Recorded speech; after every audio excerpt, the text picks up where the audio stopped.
Welcome back to Northwest Guns. Have you ever wanted a true drop-in trigger for a SVAGE, but you couldn't find one? Well, Jarred Triggers have you covered. They have a new line of Centerfire drop-in triggers for the 110s, the 10s, the 111s, 112s, 116s, and the 16 and 12. Now, in this video, I'm going to install this trigger on a brand new SVAGE 110 Precision 6.5 Creedmoor. You guys have seen the rifle on live streams. You guys have seen the rifle on shooting video clips on Instagram and everything. This is one of the last pieces of the components for me to make this the Northwest Customs 110 Precision. This is my version of the rifle and how I would like to have it set up when I'm doing competitions. Now, this is a universal rifle for long range shooting and PRS. So let's get to the install video. We're going to hit here on the bench. I'll see you guys in a minute. Okay, everybody, we're here at the bench. I've got the SVAGE action out of the chassis. As you can see, it's a stock Accu trigger. It is just your standard Accu trigger, nothing special.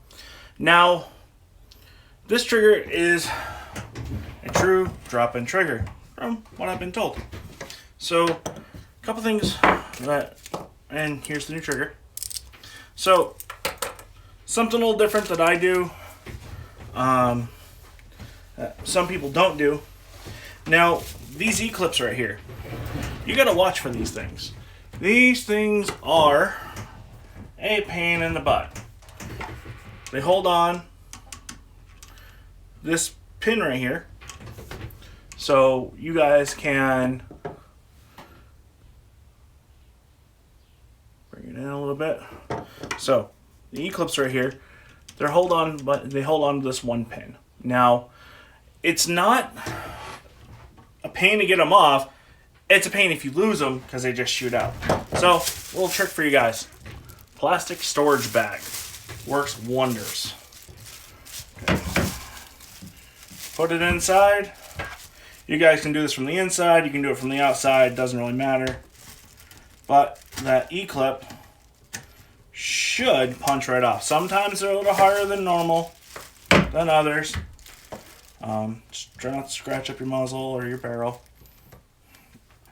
So, flathead screwdriver. Normally a punch works better for me. So let me get out a punch. So I'm gonna go inside the bag.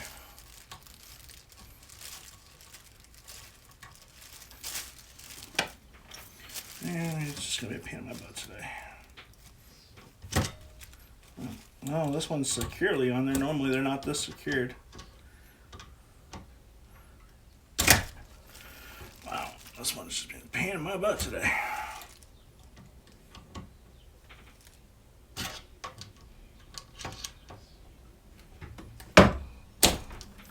Okay, E-clips off. Good to go. It's in the bag, as you guys can see. So we're good to go there. I'll bring the zoom back out. Okay, so for this, I do have a block. We're gonna punch this pin out here. Pretty simple. Just take a small little punch. Punches out. Drops right off.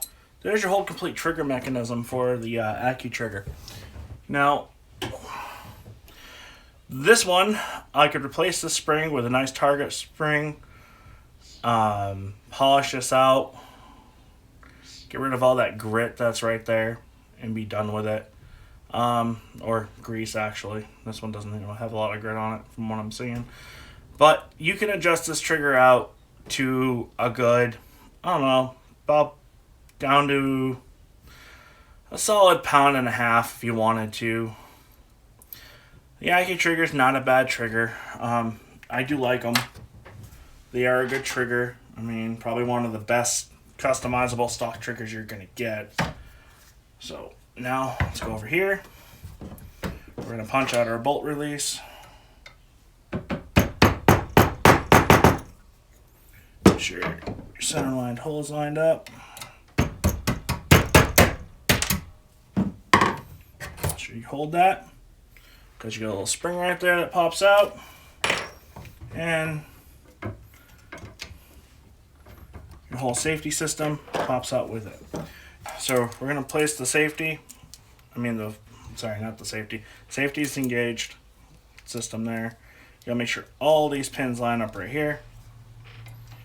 Slide that up in there. Get your little punch, make sure everything is all lined up. Should drop in without an issue. Just line it up with the safety bar and you should be good to go. So I'm having a little bit of issue here and I don't know why. Okay, hold on. There it is. Okay. So I'm gonna slide my punch through there. Get it lined up over here for the bar to go through. What's my other system?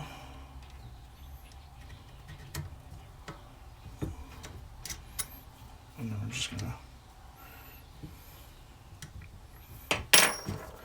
tap it a couple times. Get that thing seated so it stays. We'll get this going. Because you gotta put it through the left side or it's not gonna work.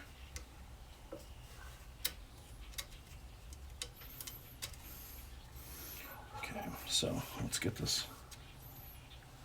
Let's get down on fire. Make sure the pin goes through. Shouldn't be an issue.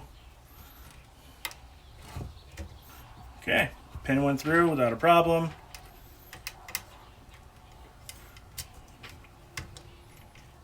Okay, looks like the bolt release works.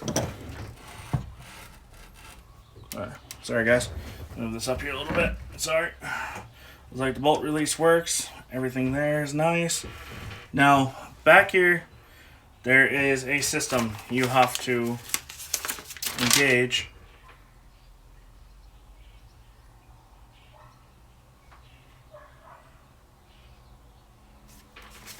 I think I used the wrong pin. I used the right one. Okay. So, we got to engage the Sear. So we need a very small Allen wrench. So I'm going to have to go back and get my precision system.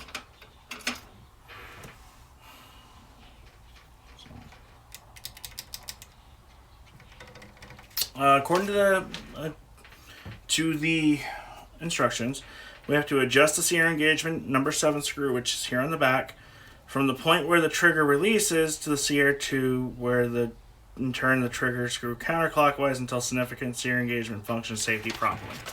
So we're going to engage. We're going to engage this. See if I can do this so you guys can all see.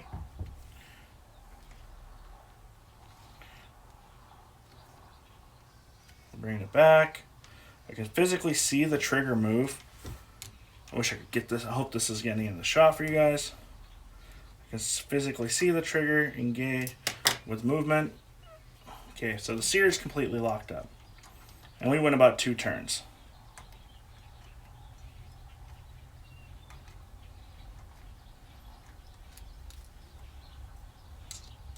It's my first time installing one of these myself. I've never done it either, so guess what?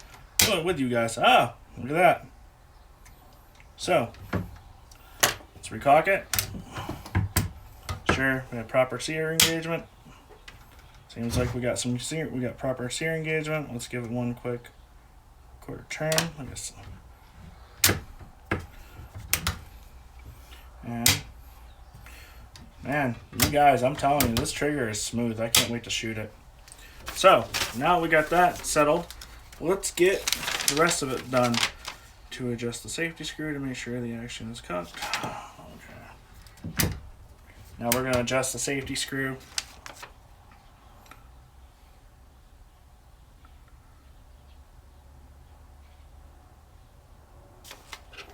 So, let's adjust. That's a little smaller than what I expected. So we're going to bring it up a little closer for you guys to see this. So you guys are going to notice that this Sear, it breaks really clean.